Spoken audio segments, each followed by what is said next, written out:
Welcome to the True Grime Stories podcast, where in every episode, we'll unravel a new mystery of cleaning business transformation from a grimy mess to a great success. Join me, your host, Jeannie Henderson, as together we dig up cleaning business secrets that you've been dying to know. Hey there, my cleaning business friends. I'm so glad you're here for this episode of True Grime Stories. I'm your host, Jeannie Henderson, and I'm here today with my friend, Mario Alvarez. He is the co-owner of It's Cleaning Time in Round Rock, Texas. That's outside of Austin or in the Austin area. And Mario and his amazing wife, Eloisa, started their business way back in 2003, or it might be 2002, depends on which one of them you ask. But it's been a long time. They're veterans in the cleaning business, and I'm sure we have a lot to learn from them. So I'm sure you're going to be glad to be here today. And they've been entrepreneurial partners for a very long time. And so many of us are married to our business partner. So I'm sure we can learn a lot about that. And they've been through a lot together. And I'm sure that Mario's got a great grime story to share with us today. They hit a turning point in their business when Mario's love for numbers kind of met strategy when he joined our coaching program, Cleaning Business Fundamentals. And I had the personal joy of coaching with Mario over the years. And I can't wait for you to get to meet him and learn about this great values-driven business that they have built. So thank you, Mario, for being here today. I'm glad we finally made this happen. Thank you. Thank you for having me. Yeah, it's great. And it's always a joy to see Mario. I was saying one of the great things about doing this podcast is I just get to spend time with people that I love seeing that I don't get to see very often. So this is great. So Mario, how did you and Eloisa decide to start a cleaning business? You know, what kind of drove you to that? We had some business in Mexico. We grew up in Mexico. We were born in the United States, but our parents, took us to Mexico. So we grew up in Mexico. We met in Mexico City. Okay. We got married. And then we went to my hometown, which is Veracruz, and we started coffee shop. Oh, okay. And that coffee shop, it started with a bakery, but then it became a coffee shop and then a cafe.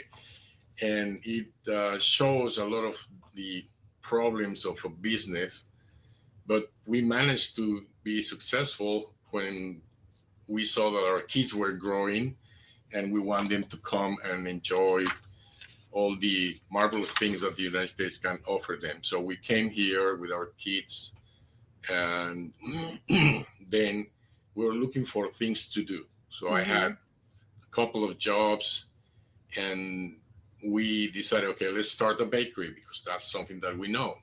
And we, did our research, and it's pretty expensive and it has a lot of rules. So yes, I have a restaurant background too, so I can really appreciate all the rules. Yeah. Yeah. And so in Mexico, we started the bakery because in Mexico, when you are short of money, the first thing that you do is, you bake pies and you sell pies. But the rules are not that strict. Here they were, or they are. And so we decided, what the people in the United States do when they have needs and they want to work in something that provides them with some income. And we asked, and it's cleaning. So we decided to start cleaning. Eloisa started cleaning. I was working by then in another place. And when my contract ended a year after, I joined her. And since then, we've been in this business. That's how we started the business.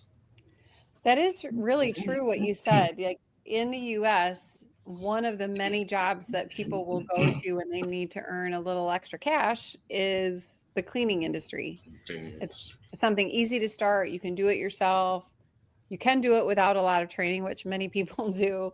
So it is kind of that thing that many of us fall into just as we're just kind of looking for a way to earn some extra money. And it doesn't have a lot of rules. And it pays you immediately. You clean, you get paid. Yes. Yeah. It can be a cash business. So a lot of people do get into the cleaning industry. That's, yeah, I hadn't really thought about it that way, but it's pies in Mexico and it's cleaning in the United States. Exactly. Yeah. Well, that's interesting. So that was 2002, 2003, and you started. And uh, did you also clean in the field at one point? Yes, after I finished my contract with the other company, I started cleaning with Eloisa.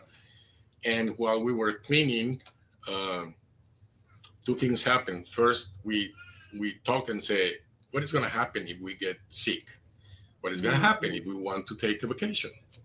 Well, you That's don't a make really good money and you spend money. question. So we need to hire some people to help us. And that's when we start hiring people. But also we talk and because Eloisa, every time she went to clean, she came back and she has rashes and say, what is happening? Well, the chemicals that we were using were too strong. Mm, So we decided to yeah. become a green company like in 2004 or five, way before it was regular for You everybody to were be green green. before green was a thing. Exactly.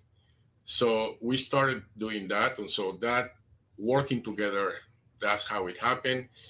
Uh, After 8 years, Eloisa moved into the office because we had enough customers, so she needed to be there. 2 years more, I moved into the office because we needed to charge the customers and to fix the vacuum cleaners. Oh, you were the vacuum cleaner repairman. I had almost a repair shop full of parts and a lot of expertise in the vacuum cleaners. I'm sure our audience can relate. I think many of us have the, vacuum cleaner graveyard in our office where we're cannibalizing them for parts, and Yeah, yeah, for sure. I love that. and basically we stopped repairing the vacuum cleaners after I had my introduction with you, and you say, well, they have to have their vacuum cleaner. I say, okay, that's an idea. So Mhm. from then on, they have to have their vacuum cleaner. If they don't have money, we help them to finance it, but it's there and it's their responsibility. When I was fixing vacuum cleaners, we have three teams of two, and I was fixing two vacuum cleaners per week. Oh, wow. That's a lot for that size team. And Exactly, so now your cleaners are responsible for their own vacuums. exactly. That's a great, transition for a lot of people when they realize, oh, people don't take care of things that don't belong to them. Yes, They're not going to take good care of it. So when we switch that ownership to our team member, we can help them finance it in the beginning. It changes how they treat it. completely, completely. After a couple of years, I asked one of our workers, "Hey, how often does your vacuum cleaner, gets to uh, have to go to repair?" I said, "Once or twice a year." I said, "A year, twice a year against every 2 weeks." Amazing, isn't it? I don't know.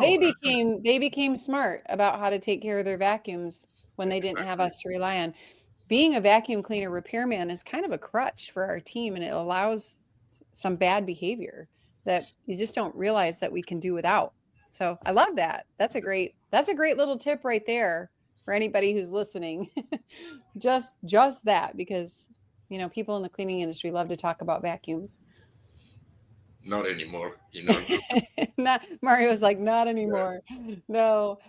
Um, well, that's the way that you get started, that progression is so great. But I love how one day you just like, but what if we want to go on vacation? We're cleaning everyone's house, they're going on vacation, but what if we want to go on vacation, or what if we get sick? We have to think about that. And that is a big turning point for a lot of people when you realize that there are so many people who, don't ever take a vacation when They they're running can't. their cleaning business. They can't. Right. They can't, for sure.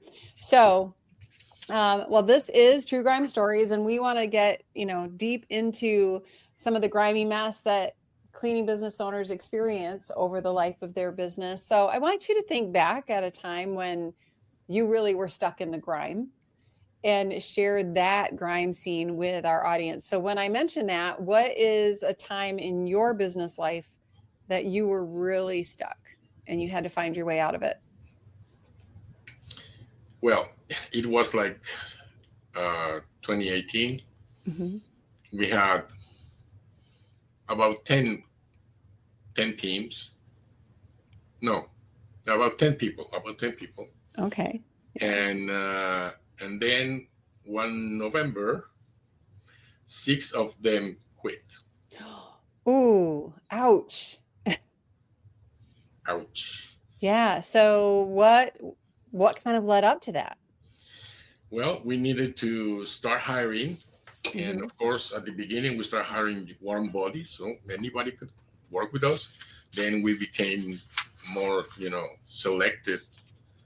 And but we didn't have that knowledge on why and how to do it. But that was like awakening moment for us. So much that year, I think we sold like $20,000 less than the previous year. Yeah, because you had to play catch up. Right. Exactly in the last months. Oh, right in November when, that's our busiest season of the year for many of us. And this is the thing that can really catch us off guard if we don't see it coming. Do you, Yes, were all of those people quitting, was it related? they were related. They were Okay. sisters. Ah, yeah. And that can also start to cause, drama and different, Yes. us versus them kind of thing going on in our business and stuff like that. And so Uh, since then, we try not to hire, families. and it sometimes But it seems like an easy solution, oh, well, I yes, hire this husband and wife and they'll clean together. And then, but then when you lose one, you lose the other one too at the same exactly. time. They go in pairs or threes and fours. Yeah, that is terrible. I'm sorry to hear that you went through that. So you're six people down on a 10-person team. That's 60% of your workforce in the holidays. What were the things that you learned from that experience? What were some of the things that you've learned that now you aren't, besides the fact of not hiring people who are in families? That's a good one right there. But what are some other things that you've learned about what happened that led up to that process and then how to avoid it again in the We future? we didn't know. I mean, we were cleaning since 2002 or three, just following our instincts. I really don't recommend that. It's very expensive, very, very expensive, Yeah. and very tiring and very stressful. You don't know what to Mhm. do. I mean, okay, we don't have clients, add some more marketing. But the fact that we lost that many people told us, okay, we have to learn how to hire constantly and have some uh, like extra people in case we need, but at the same time try to keep our people for longer time, which that's what Mhm. happens later. Yeah. Yeah. And that is one of the things that catches us off guard often is we feel like we have a great team and we get comfortable in that position. I've got 10 people, everything's going well, but it can change like that. But if you have a plan in place to hire well, to, create longevity on your team, those kinds of events happen less frequently. People are always going to quit, but there are ways to kind of be prepared for it, be ahead of that. So, what are some of the things that you implemented that changed your price or your process around hiring and maintaining the people on your team? Well, it happened after we joined CBF, of course. Okay, so yeah, I remember when you Yeah. joined Cleaning Business Fundamentals. Yes. So when we joined CBF and we started learning all the process from David Sardone, we immediately learn how to hire and to keep hiring. And you say, okay, what are you going to do with so many people? It's not so many people. Precisely one of the things that I love from all the training from David was the percentages. Mm-hmm. You hire a lot of people, yes, okay. You have 120 applications, and then finally you interview eight, and you hire three. And after a month or 2 months, you just have one. Yeah. So Yeah. that's why It's you have to. really that whole understanding Listen, that numbers game. exactly. That's why we kept hiring and hiring and hiring. Right now, our own problem is that we don't have enough trainers. So we're hiring and we need to ask them to wait because our three trainers are already training somebody and they have to wait. But Mm-hmm. it hasn't been a big problem. We have right now like a well-oiled machine on how to hire. Our supervisor, it's very very very good at uh, getting what are the nuances on people behaviors and the things that they don't say. We have a bunch of questions directed to make them talk so that we can feel how they really are. Mm-hmm. In our interview, we don't we ask them, okay, where did you work, and that's it. And then we start asking questions. What is it that you like the best about yourself, and what about other people like of you, and do you like to go outdoors, and what do you do for fun, things like that that allow us to understand how they are. And this supervisor, which has been with us for 6 years, I think next week, Wow. eh, and her gut feeling is just point. She said, That's "Okay, so great to have someone like that on your team. But I love it that your questions aren't about how good they are at cleaning, or they're, not about necessarily their work experience. It's about who they are as an individual, as a person, because that's what you're hiring. You can teach people exactly." how to clean. That's You the don't only need them problem. to be cleaners, The, right? the cleaning is not a problem. The person is the problem, and Mhm. everybody's gonna tell you that they love cleaning, and that's why they're looking for a job in cleaning. Yeah, they love cleaning their house, but they don't clean 10 houses a week. Right. And when they clean 10 houses a week, it's a different animal. And we usually have like 60% of the people that we are out in the first week because that was not what they were expecting. Right. So the training week is really like a continuation of the interview. It's like, can they make it through Yes, that? And it we want them to really see what the whole experience is going to be like if they're going to stay with us long term. So I love that you're really hiring the person, not the experience. And I think we many times as business owners mix that up, you know. yes, I think longevity is really good. You want to look at someone's resume and see that they've stayed at a job longer than 3 months, but not necessarily. I mean, they could have had any job almost before they come clean for us, and it wouldn't matter because we can teach them. We have the system to teach them how to clean. They just exactly. got to be great people. Well, I love that. Well, I want to take a little bit of a break here. This is a Okay, great discussion, and I know this is an area that so many people struggle with. So I want to come back and talk more about it. But you mentioned cleaning business fundamentals, so I want to share with everyone a little bit about CBF, and then we will be right back. thank you. Is your cleaning business a grime story? There's no need to stay stuck in the muck because you're not alone. With over 500 active members and more than 500 graduates of our Cleaning Business Fundamentals program, CBF is the #1 cleaning business academy in the world and has created more mop-free millionaires than any program in the industry. Learn more and let CBF take your residential cleaning business from a grime story to a gleaming success.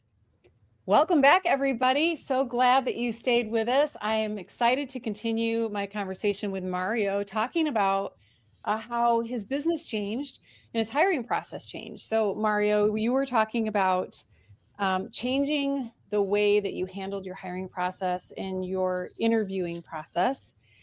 So, now that you're focused more on hiring the person and not, just hiring a warm body to clean or someone who's Exactly. got cleaning experience. How has that changed, the makeup of your team and your ability to grow and, avoid situations like the time that you had 6 people quit all at the same time? We value a lot our the culture of our business. We are friendly. We really care for each other. We care for our technicians and our office workers, and so we need people that match that. And we tell them in the interview, and say, okay, we're gonna, get you into the process of training, but if you don't match our culture, we're gonna let you go. And it's not because you're a bad person or you're a bad cleaner. It's because we don't match. As any relationship, if you don't match, you don't want to keep doing it. And we really think that you are losing good opportunities that you would like if you keep working for us. That is so great. It's not the worst thing in the world for people to not stay with us because we're actually probably releasing them back into the marketplace to find something that's a better fit where they're going to be happier. Exactly. They Yeah. might even be glad, that it didn't work out because it just Not wasn't the right fit. sometimes it's not at the moment, but usually about a couple of weeks, they notice that they're happier in their new job than with us. Yeah. And that's a great reality for business owners to realize because firing people is one of the hardest things we have to do. It's really difficult. Yeah. But you can fire people with compassion and help them realize that there's something better out there for them, something that's a better fit, Yes. right? Yeah. So what does your team look like today after, going from that when you went from 10 down to 4? What's it been like since then, since you've Well, right. implemented this new hiring process? Yeah. Right now we have 17, 18 plus 2 in training, and Wow. there are 2 more waiting for training. So you have that. I love it too. You also have kind of that on deck, Yes. people waiting to come onto your team. And a lot of times people will be running their business with just one trainer, but you mentioned, having multiple trainers Yes. We have 3. that probably helps them not get burned out. Yes. And also that we can train people simultaneously. Mhm. So if we have, let's see, 3 good candidates, I mean, we can start the next day basically, which Well, and is that's so key. If you can't get people started right away, if you make them wait too long, if they're not currently employed, you might lose that applicant. So it yes, is great to have that like open spot where you can drop in a trainee. yes, exactly. It's been great for us, and we have a very well oiled machine now. I mean, we have the people who does the marketing in Indeed, and then they go through a process of getting rid of the people who doesn't, you know, get all the qualifications that we need. The ones that they really don't want to work, we contact them, say, no, no, no, that's not what I want. And then we get to the very few that are really interested and could be possible candidates to get hired, and then that's when they have their in-person interview.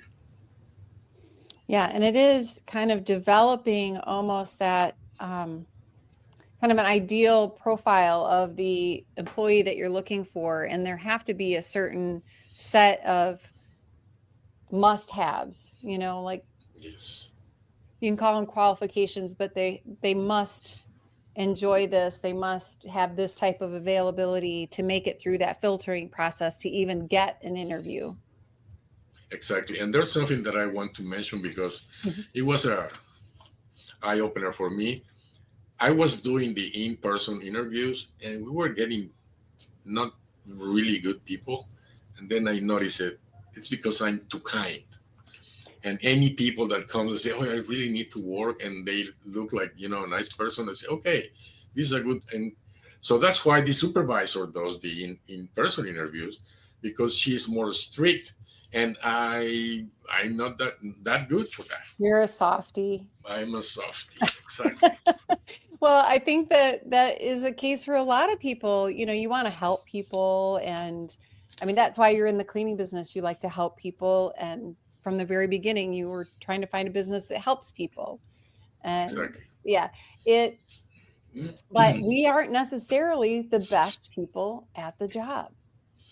I have found that to be similar in my case too, that I tend to let people into our business who probably aren't the best fit, and they bring too much baggage or too much drama with them because I'm just trying to help them out and give them a job. And same yeah, my same team here. yeah, my team hires far better than I do. Although I have some great hires that are still with me many years later, but yeah, it's for sure. So you as an owner might not be the best person to do hiring, Exactly. And you have to right? be real about that. You have to check yourself and say, why is this happening? I'm not that good in that because I'm a softie, or I'm too strict, or whatever. But you may not be the one to do the final interview and hiring. That is a that's a huge eye opener, I think, for a lot of people. Yes. Uh, this when you're hiring, you are filling the most important position in your business, more important than the position that a client has. The team member Yes. brings more revenue into your business than any other person in the business. And you want to make sure that you're making good choices. And sometimes it's just not us. We're not the ones who are supposed to do that. We, even though as business owners, we do all the things, that doesn't mean that we're the best at all the things. So it's It's great that you've been able to delegate that to someone who's better. yes. It's. I mean, a lot of our changes come from getting into CBF, because we Mhm. start getting into the culture of CBF and learning something that Debbie Sardone never tells you is that, yeah, she's gonna help you, organize your business and all this stuff, but you are gonna become an entrepreneur. And she never says that. And we become entrepreneurs and we start talking numbers and all that stuff. So it's something that it's so great, and they don't tell you about that. So we learned that we might not be the best for the positions that we want to keep, so we have to find a better who. Right. Yes. And that is being an entrepreneur, is realizing that I'm not the one who's supposed to do it all. Being an entrepreneur is not doing it all yourself. Exactly. It is being able to organize a group of people who want to do the things you need them to do and do them well. And that's so great, to realize one day that you are running your business and leading your business. It's not running your life; it's you running it. That's Yes. entrepreneurialism. Yeah, that's so good. Well, and so now that you're on the other side of that, how has your life changed? How has this impacted your life and the growth of your business? Yesterday, Eloisa, or day before yesterday, Eloisa said something that it was really, really interesting. And she said, when we started, we live, our customers live better than us. And now we live better than most of our customers. Oh my goodness. Wow, that gave me the Yes, goosebumps. That is yes, profound. I know. That And is, yeah. and if you don't, look back and see, that's what is really happening when you are in CBF and you get growing and growing. Suddenly, yeah, and you have more time free than your customers. And I mean, you are just directing your business. You are not, part of the everyday thing. even though you know about them. I mean, they keep, sending you information, but you don't have to make the decisions.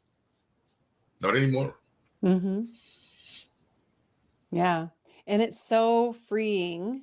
You can be so much more creative when you're not dealing with all the little decisions. There are thousands of little decisions that have to be made in our businesses every day, like where to put this client on the schedule and where to put this person when somebody calls out and all that kind of stuff. When you're not dealing with all that last minute putting out fires stuff, then you can really spend time thinking about the big things, planning your future.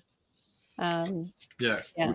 we have a very good team, and they take care of that.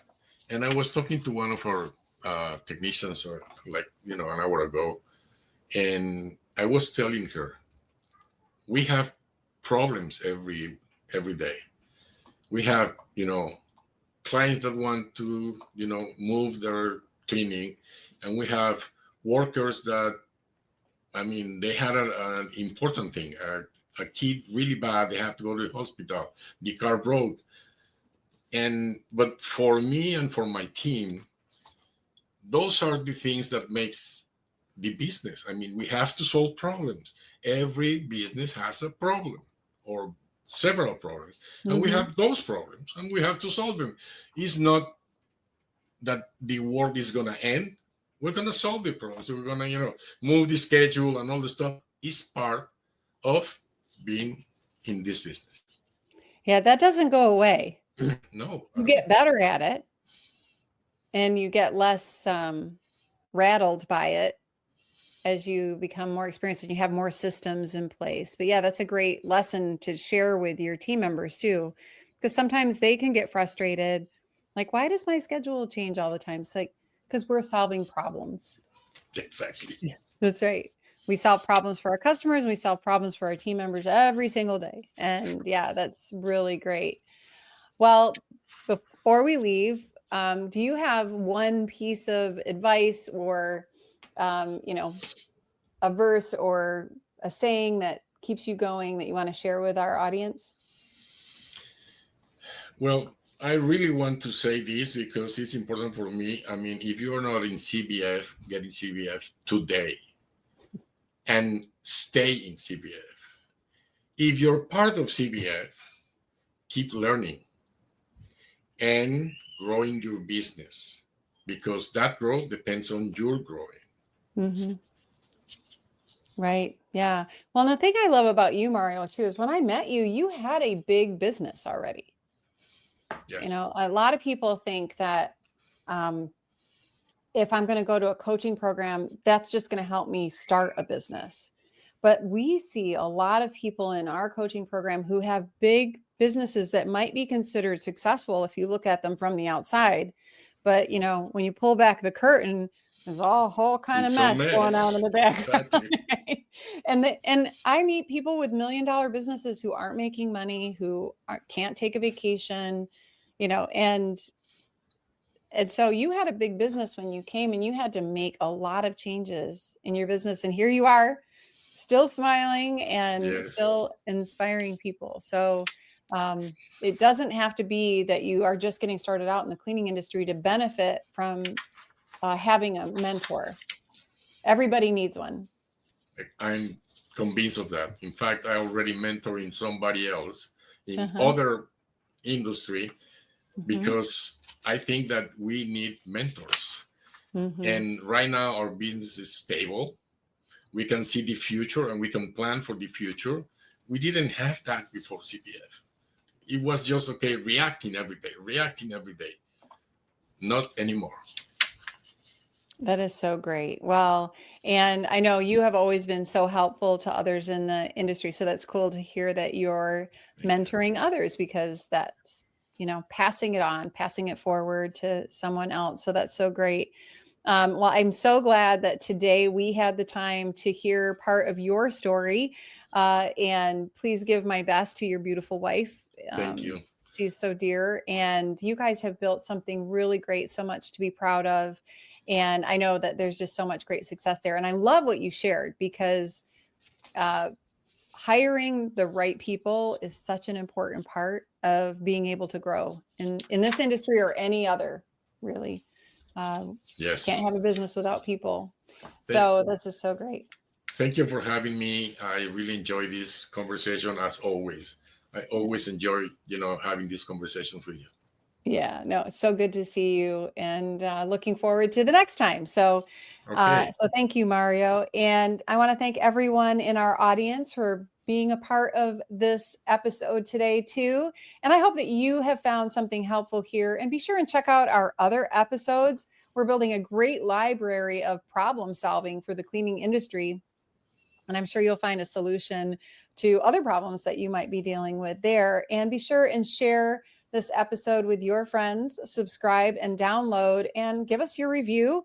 That really helps other people find us. And if you want to know more about cleaning business fundamentals, there's a link in our show notes where you can set up a free call with me. I'd love to learn about your business and help you grow here in Cleaning Business Fundamentals. So thank you, everyone, for being here for True Grime Stories, and we'll see you on the next episode. Bye, everyone. That's a wrap on today's True Grime Stories. Thanks for joining us in uncovering the secrets of cleaning business success.